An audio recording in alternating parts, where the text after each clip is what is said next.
Welcome back to the Press Clubs. Thank you so much for staying with us as we go through the news for the past week, providing our commentary, opinions, and analysis of the developments in the news. I'm joined by Jerry George, veteran journalist, and it's always a pleasure to have him here. Jerry, just as we end a couple of stories of interest, let's start with the RSL, a broadcast issue first. RSL, the new board has been appointed by the new minister, Dr. Jimmy Fletcher. And let me just read out the names of the people on that board. Joseph Maxwell, he is the chairman. David Hippolyte, who has sales and marketing experience. Veronica Simon, who is an educator. She is with the UWI Open Campus. Right. Ronald Buhingson, he needs no introduction or no explanation. And he's been on the board before. He has been there before. He was there when I was at RSL. That's eons ago. You were there too, right? Yes. Robert Lee. He's been on before. Yes. Renee St. Rose, who is a lawyer. McLeod Emmanuel of the NYC is also an economist. And Monty Maxwell, who is a musician. And he's been there before. Yes. So this is the composition of the Radio St. Lucia board. I can't say anything much about the composition because I don't know most of the people on there. Boo, Boo and I deal very well, and I have a lot of respect for him and his thought process, the way he thinks. But for me, what is lacking in the board, and I don't know if that person, that director would be represented by the general manager or the managing director as a broadcaster, but there are no broadcasters per se, or technical people who are involved in radio, the whole broadcasting effort. Well, I think with any board, there is the opportunity for them to appoint special committees who can look at the various sides of the operations of a place like Radio St. Lucia. So even if there's no body no one there who has that expertise readily available, I'm sure they can find persons who can assist them. But I would have liked to see someone on there, with some measure of permanence, so that in all the discussions, somebody who knows the business, because sometimes we go into situations where people are commenting from a perspective that, on issues that they don't really understand. You have to be in it for you to know it, that kind of thing. And I think such is the case for broadcasting, especially in St. Lucia, whereas there are international standards, even regional standards, because of the limitations that we have, a lot of those standards are breached. But at the same time, since Radio St. Lucia became a Radio St. Lucia Company Limited, I think we've had a couple of boards. And I think the expectation of Radio St. Lucia is something that we have to sort of give some serious attention. I heard the minister, when he was introducing at least the chair, at the press conference, saying he wants it to be the education station and the standard bearer for radio, electronic media in St. Lucia. This has a cost. I mean, if you want quality stuff, then you definitely. And for my knowledge of Radio St. Lucia, and it's something that I've been following all my life, is that governments come, governments go, and they're not willing to pay the price for what they want Radio St. Lucia to be. And I think the other thing that has to be recognized also is the fact that people want Radio St. Lucia. Let's look at technological terms. You have notebooks and you have PCs.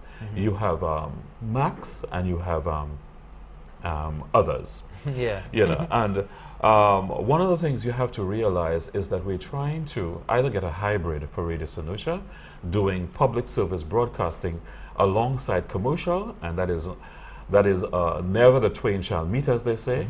And the other thing too is that we are trying to operate Radio St. Lucia, trying to make Radio St. Lucia into a Mac when it is wired as a PC. The concept of what it should be is totally different. So we will always have to be sort of bucking our heads against what it represents. The other thing too is that I think the new government needs to come clear and recognize that governments in the past have sort of been more or less taken a page from the fable of the emperor's clothes. Everybody sees what is wrong with Radio St. Lucia except the people who run Radio St. Lucia. and which is basically the government. I hear talk about joining Radio St. Lucia, a better cooperation with NTN. Well, that is a, you know, that's what I'm saying, you know, we're trying to do a hybrid type of thing. But I must say that the minister very early visited Radio St. Lucia, got to her some of the problems of the physical plant. He also did that, and that's a good move. Yeah, that's very But we have to decide what is it we want Radio St. Lucia to be, and pump the necessary resources to make it happen. You know, we cannot depend only on commercial broadcasting. And we both have a passion for Radio St. Lucia. This is where I started my career very many years ago. Probably you started, no, you started yours at RCI, right, but you were general manager. Right, your stint, we kind of...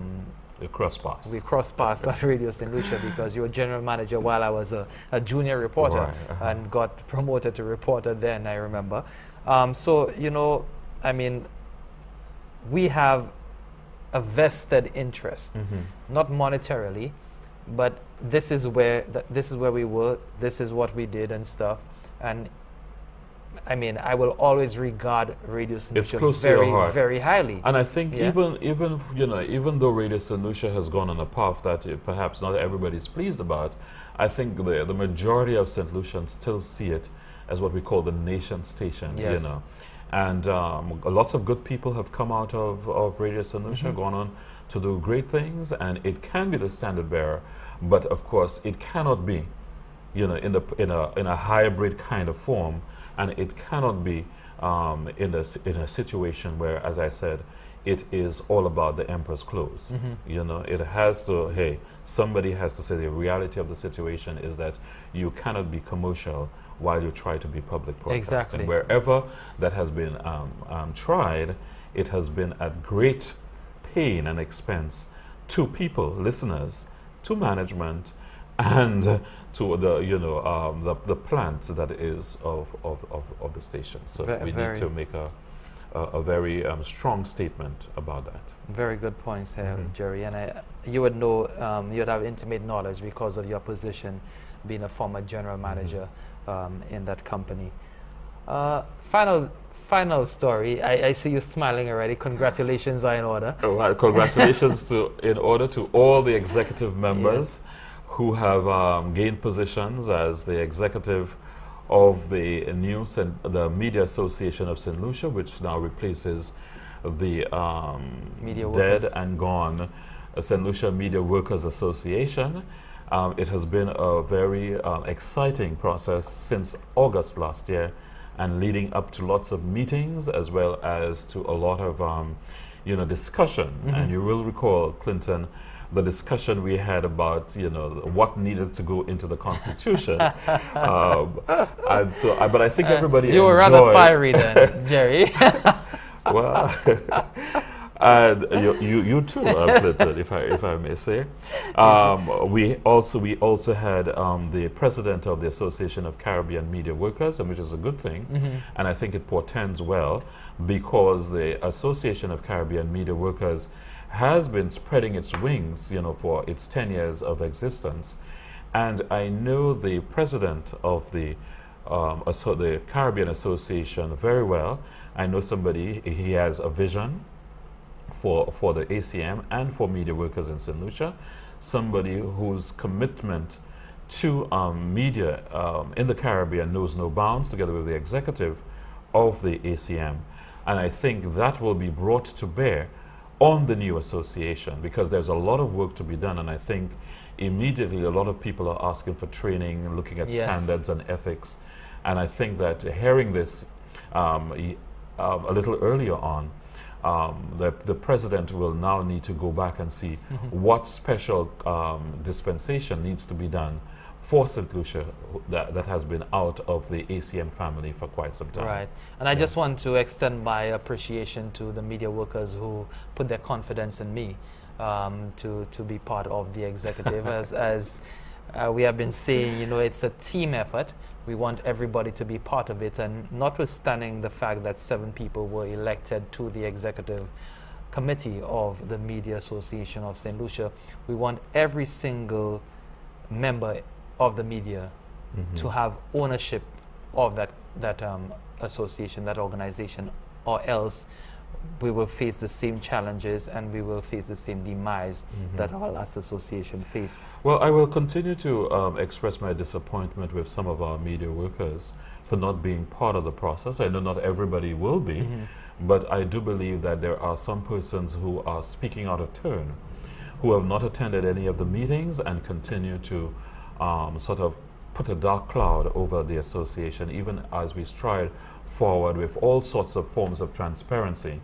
And I think it's unfair to the association and unfair to the people who have put their commitment and dedication to ensuring that a media association works out, especially when they have not attended any meeting. They have no right, I believe, to be speaking in the negative manner they are about the association. The best thing is to come in and make a difference, rather than, as we say, malpalaying the thing without any background information that will provide a thinking man's view of the operations of the association. Well, but it's full speed ahead. Those of us who've made the commitment are going to ensure that we make a difference. Definitely. And it's a new day for media on St. Lucia. With that, I want to thank you for being part of the press club. I want to thank Jerry Always George. my pleasure to be here. And of course, Maria Fontenelle, who joined us for the earlier part of the program. It's always good to sit with them and share ideas as we go through the news for the past week. Join us again next week for another program. And also join me on Wednesday, God willing, for another Newsmaker Live. Until then, I'm Clinton Reynolds. Have a wonderful evening.